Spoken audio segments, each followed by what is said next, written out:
السلام علیکم ورحمۃ اللہ وبرکاتہ۔ نحمدہ و نصلی علی رسول الکریم، اما بعد فاعوذ باللہ السمیع العلیم من الشیطان الرجیم،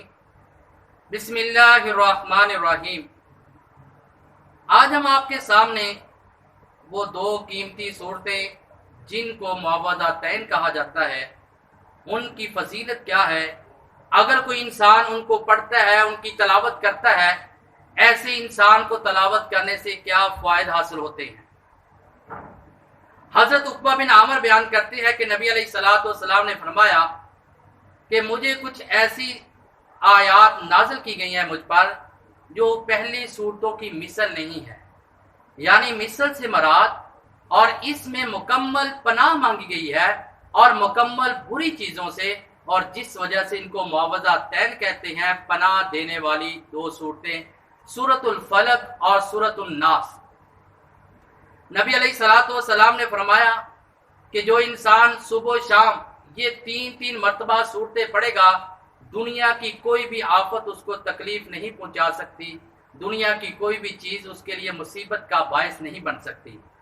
حضرت ابو سعید خدری رضی اللہ تعالیٰ عنہ بیان کرتے ہیں، جامع ترمذی میں حدیث ہے، حدیث نمبر ہے 2058، کہ نبی علیہ الصلوۃ والسلام ان دو صورتوں کے نازل ہونے سے پہلے جنات اور بد نظری سے، بری نظر سے پناہ مانگا کرتے تھے، لیکن جب یہ دو صورتیں نازل ہو گئیں، آپ نے اس کے علاوہ باقی چیزوں سے پناہ مانگنا چھوڑ دیا، آپ نے انہی صورتوں کو پڑھنا شروع کر دیا، کیونکہ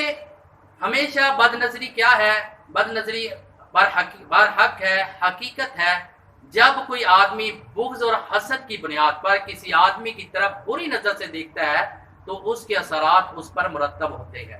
اور جس کی وجہ سے انسان کو نقصان بھی پہنچتا ہے اور وہ نقصان کا باعث بھی بنتا ہے۔ تو لہذا جو انسان سورۃ الفلق، قل اعوذ برب الفلق اور اسی طرح سورۃ الناس، ان دو صورتوں کی صبح و شام تین مرتبہ تلاوت کرتا ہے، تین مرتبہ پڑھتا ہے، اس کو جنات بھی نقصان نہیں پہنچا سکتے، اور بد نظری جو ہے